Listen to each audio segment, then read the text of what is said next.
महत्वपूर्ण खबर पूरे बिहारी के लिए, चूंकि जेकर जेकर चालान कटल बा ट्रैफिक नियम को उल्लंघन करे में ई चालान खास करके कटल बा। चालान जो भी कटल बा बिना सीट बेल्ट के, हेलमेट के, लाइसेंस नहीं के, बीमा नहीं के, पॉल्यूशन नहीं के बोले गाड़ी के, तो इस सब के 50% लागे। यानी सरकार मौका देले बा कि 3 महीना के अंदर, यानी जेकर चालान कटे के 3 महीना 90 दिन से बीत चुकल बा उनकर लोक अदालत में सुनवाई हो। जेकर 90 दिन के अंदर में चालान कटल बा तो सबके हाफ पैसा लगी।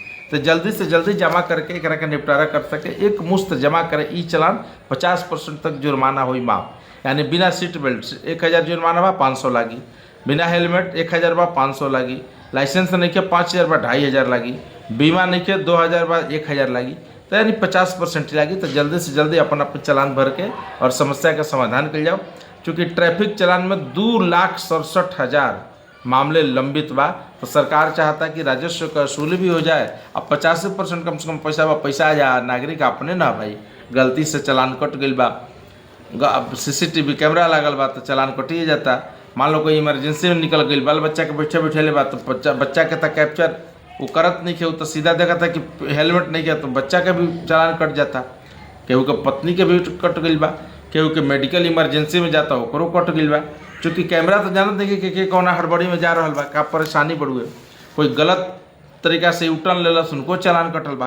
तो ये सब चालान माफ़ करे खातिर परिवहन विभाग के बड़ा ही अच्छा योजना लेके आई बा। योजना पर 90 दिनों से अधिक लंबित चालान के लिए लोक अदालत के माध्यम से निष्पादन होगी और 90 दिन के अंदर में जेकर हुई ओकरा के ऐसे हुई चुपचाप जाए के बाद DTO ऑफिस चालान भरे के बाद ये मौका सरकार दिले बा। तो ये बड़ा अच्छा मौका है, एकरा में अपन सब सुधार लेवे के जरूरत बा।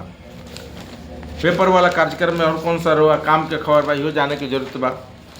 अब किसान टाउनशिप बसावल जा रहा है 11 जिला में। तो 11 जिला में टाउनशिप में बा कि भाई खरीद बिक्री पर जमीन के रोक लग गई बा। चूँकि टाउनशिप बसी तो सरकार के कितना जमीन की जरूरत पड़ी सरकार खुद ही खरीदी और खुद ही खरीद के ओकरा के विकसित कर। लेकिन सरकार अगर रउआ से जमीन खरीदता तो रउआ के का दे रहा बा, ई महत्वपूर्ण बा। सरकार किसानों को उनकी जमीन के पास विकसित करके प्लॉट देगी, यानी सड़क, पार्क पे आपको मूल जमीन के आसपास हाट, बाजार, प्लांट सब कुछ लगा के मतलब डेवलप करके ज़मीन दिया जाए। ऐसे ना दिया जाए, अगर आपका ज़मीन आप ही करें लेकिन डेवलप करके दिया जाए। चूँकि टाउनशिप के नज़रिया से ओकरा के बेहतर बनावल जाए, इससे अच्छा रही और फिर वो ज़मीन के दाम भी ज़्यादा से ज़्यादा मिली। आज खुद से जनगणना के लिए स्वगणना यानी घर के जो काउंटिंग चलता है आज खुद से ऑनलाइन भी कर सकेला। नहीं तो कल से आवास की गणना के लिए सहायक जगह जगह डगर डगर द्वार द्वार घूमियन और सबकी गणना हुई। एक के बाद अभी मकान की गणना के बाद से फिर जनगणना शुरू हुई, यानी 2 राउंड घूमियन। अभी 1 राउंड घूमियन जे अपन सेल्फ खुद ऑनलाइन जाके कर लेलस ओकर ठीक बा, ओकर आई तो खाली जनगणना हुई। आ जे नहीं घर के अभी कैले तो ओकरा खातिर कर्मचारी घूमी, खासकर टीचर के हमें लगावल गई बा। वो सब घूम घूम के तमाम चीज़ पूछिए, घर कैसन बा, लेट्रिन कितना बा, शौचालय बाथरूम केने बा, कईगो दीवार बा, कंक्रीट के बा, फूस के बा, झोपड़ी बा, बांस के बा, कोची के बा, ये तमाम सवालों में बढ़ुए। कूलर बा कि ना, फ्रिज बा कि ना, गाड़ी बा कि ना, मोटरसाइकिल, सब कुछ सवाल के जवाब हमें देवे के बात है। जे लोग नहीं के लोग कर ले। 6 मई तक आंधी पानी के ही आसार बढ़ुए।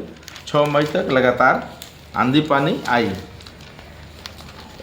तो यह बीच में शादी विवाह जे करवाऊ अपन शादी विवाह निपटाइए रहा बा, लेकिन आंधी पानी के बीच में ही खैर मौसम सुहाना बा से शादियों करे में तनी आनंद बा, पसीना पोछे के जरूरत नहीं खे, मौसम बहुत अच्छा बा।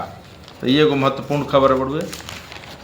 एक बिहार में लगातार राज्य में स्कूलों के गुणवत्ता सुधारे खातिर भी सरकार काम कर रहा है। हालांकि कितना सुधरी वो तो बाद में पता चली, लेकिन फिलहाल वो पर काम चल रहा बा।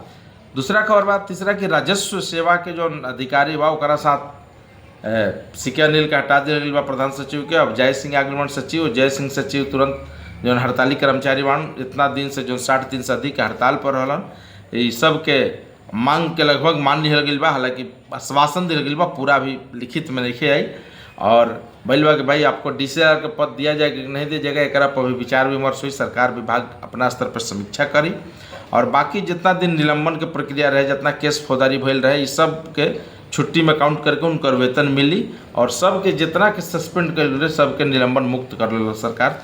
ये सब तमाम व्यवस्था इस साजिश के तहत हमें सब कुछ भइल बा। केहू में साजिश के तहत हड़ताल करैलस, केहू साजिश के तहत हड़ताल तोड़ैलस। लास्ट में जीत अभी तक तो कर्मचारिये के भइल बा। लेकिन इतना फजीहत जौन उप मुख्यमंत्री विजय सिन्हा के करावल गई, यहू में राजनीति बा। एमे कुछ आसान नहीं खे सब कुछ समझल। सरकार में एक दूसरा डाल पर बैठल बा, एक दूसरा के काटे के चक्कर में लगातार लागल बा।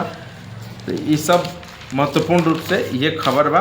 तो सब देखत रही, लाइक सब्सक्राइब करत रही और इस तरीका के वीडियो लगातार रहुआ के बतावल जात रही कि का खबर महत्वपूर्ण रूप से विशेष चल रहा बा और का महत्वपूर्ण बा। तो मेन फोकस बिहार के मुख्यमंत्री सम्राट चौधरी पर कैबिनेट विस्तार भी होके वाला बा। बस काउंटिंग खत्म होके दी 4 मई के, ओकरा बाद बिहार के कैबिनेट के विस्तार हुई, कौन कौन नया मंत्री बनिया, कौन कौन चेहरा नया बा, सब कुछ पता चली। तो धन्यवाद रहुआ सब देखत रही। भूषण भोजपुरिया के लाइक सब्सक्राइब करी और अपडेट करते रहिए।